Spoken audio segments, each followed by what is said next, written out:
الحمد لله نحمده ونستعينه ونستغفره ونؤمن به ونتوكل عليه ونعوذ بالله من شرور أنفسنا ومن سيئات أعمالنا من يهده الله فلا مضل له ومن يضلله فلا هادي له وأشهد أن لا إله إلا الله وحده لا شريك له وأشهد أن سيدنا وسندنا ونبينا ومولانا محمدا عبده ورسوله صلى الله تعالى عليه وعلى آله وأصحابه وبارك وسلم تسليما كثيرا. أما بعد، عن نعيم بن يزيد قال حدثنا علي بن أبي طالب رضي الله تعالى عنه أن النبي صلى الله عليه وسلم لما ثقل قال يا علي ائتني بطبق أكتب فيه ما لا تضل أمتي، فخشيت أن يسبقني فقلت إني لأحفظ من ذراعي الصحيفة، وكان رأسه بين ذراعه وعضده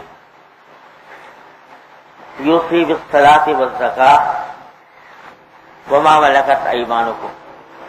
قال وقال كذلك حتى فاضت نفسه وأمره بشهادة أن لا إله إلا الله وأن محمدا عبده ورسوله من شهد بهما حرم على النار.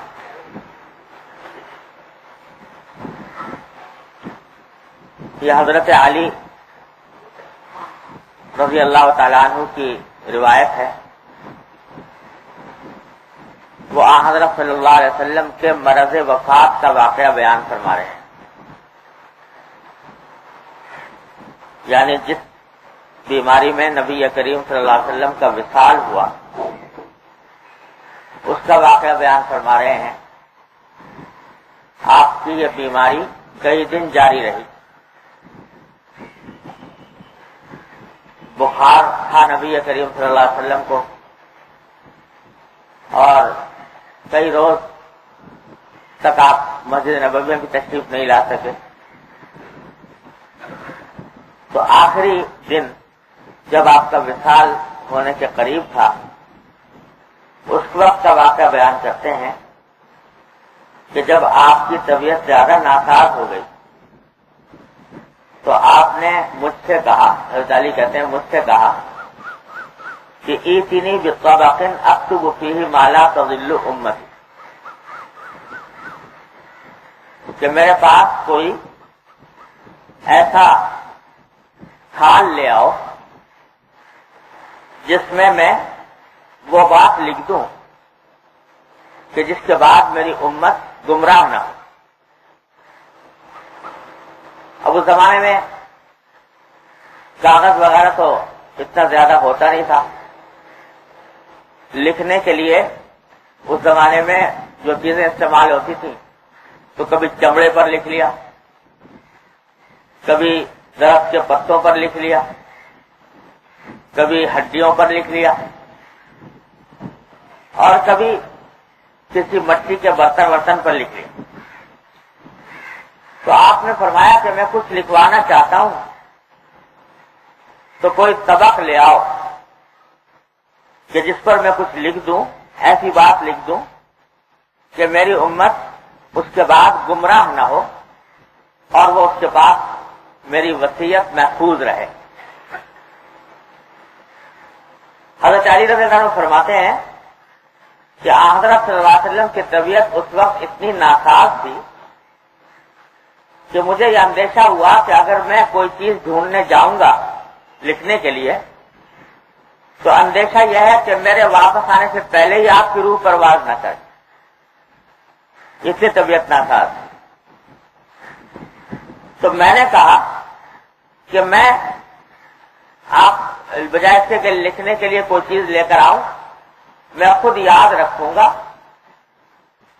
جو کچھ بھی آپ فرمائیں گے تو میں خود اس کو یاد رکھوں گا اور جب بعد میں موقع ہوگا تو لکھ لوں گا. فرماتے ہیں کہ اس وقت سرکار دو عالم صلی اللہ علیہ وسلم کا سر اقدس میرے بازوؤں کے درمیان تھا، بازوؤں پر میں نے رکھا ہوا سرکار دو عالم صلی اللہ علیہ وسلم کا سر مبارک. تو اس وقت آپ کی زبان سے جو باتیں ارشاد فرما رہے تھے، جو کلمات آپ کی زبان مبارک سے نکل رہے تھے، وہ یہ تھے کہ آپ نصیحت فرما رہے تھے نماز کی اور زکوٰۃ کی، اور یہ فرما رہے تھے کہ نماز کا خیال رکھو، زکوٰۃ کا خیال رکھو، اور تمہاری ملکیت میں جو غلام باندی ہیں ان کا خیال رکھو، اور ساتھ ساتھ اشہد ان لا الہ الا اللہ واشہد ان محمدا عبدہ ورسولہ، اس گواہی پر قائم رہو. جو شخص اس گواہی پر قائم رہے گا تو اللہ تبارک و تعالی اس کو جہنم کے لیے اس شخص کو حرام کر دیں. یہ نصیحتیں آپ نے آخر وقت میں فرمائی. یہ واقعہ خود حضرت علی رضی اللہ تعالیٰ نے بیان فرمایا ہے، اور اس واقعے سے کئی باتیں اس واقعے میں سمجھنے کی ہیں. پہلی بات تو یہ کہ ایک ایسا ہی واقعہ حضرت فاروق اعظم رضی اللہ تعالیٰ عنہ کے ساتھ بھی پیش آیا. یہ واقعہ جس کا ذکر حضرت علی کر رہے ہیں، یہ تو ٹھیک اس دن کا ہے جس دن سرکار دو عالم صلی اللہ علیہ وسلم کا وصال ہوا. اس سے شاید 3 دن پہلے اس روز بھی اسی قسم کا واقعہ پیش آیا فاروق اعظم رضی اللہ تعالیٰ عنہ کے ساتھ.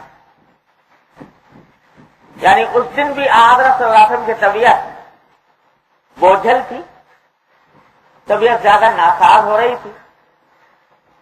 تو اس وقت حضرت فاروق اعظم رضی اللہ تعالیٰ عنہ پاس سے حضرت عباس جو حضور صلی اللہ علیہ وسلم کے چچا تھے وہ قریب تھے، اور شاید حضرت علی بھی تھے. تو اس وقت آپ نے بھی یہ بات ارشاد فرمائی کہ بھائی لاؤ کوئی کاغذ وغیرہ لے آؤ تو میں تمہیں کوئی ایسی بات لکھ دوں جس کے بعد تم گمراہ نہ ہو. یہ بات آپ نے اس دن بھی ارشاد فرمائی. تو حضرت فاروق اعظم رضی اللہ تعالیٰ عنہ یہ دیکھ رہے تھے کہ سرکار دو عالم صلی اللہ علیہ وسلم کی طبیعت زیادہ ناساز ہے، اور اس طبیعت کی ناسازی کے عالم میں اگر آپ کچھ لکھوانے کا بوجھ اٹھائیں گے، لکھوانے کی مشقت اٹھائیں گے، تو کہ خدا نہ کرے طبیعت اور زیادہ خراب نہ ہو جائے. اس واسطے حضرت فاروق اعظم نے ارشاد فرمایا، عرض کیا کہ رسول اللہ، ہم اللہ تعالیٰ کی کتاب ہمارے پاس موجود ہے، اور آپ پہلے ہی بہت سے ارشادات ہمیں ارشاد فرما چکے ہیں، تو اس وقت یہ بوجھ اٹھانے کی ضرورت نہیں. یہ بات حضرت فاروق اعظم نے بھی کہہ دی. چنانچہ حضرت صلی اللہ علیہ وسلم اس وقت بعض صحابہ نے کہا کہ لے کے آئیں کاغذ، اور حضرت فاروق اعظم نے کہا بھائی طبیعت خراب ہے، کہیں ایسا نہ ہو کہ طبیعت اور زیادہ خراب ہو جائے، اس واسطے چھوڑ دو. یہ ہوا تو بات پھر ختم ہو گئی.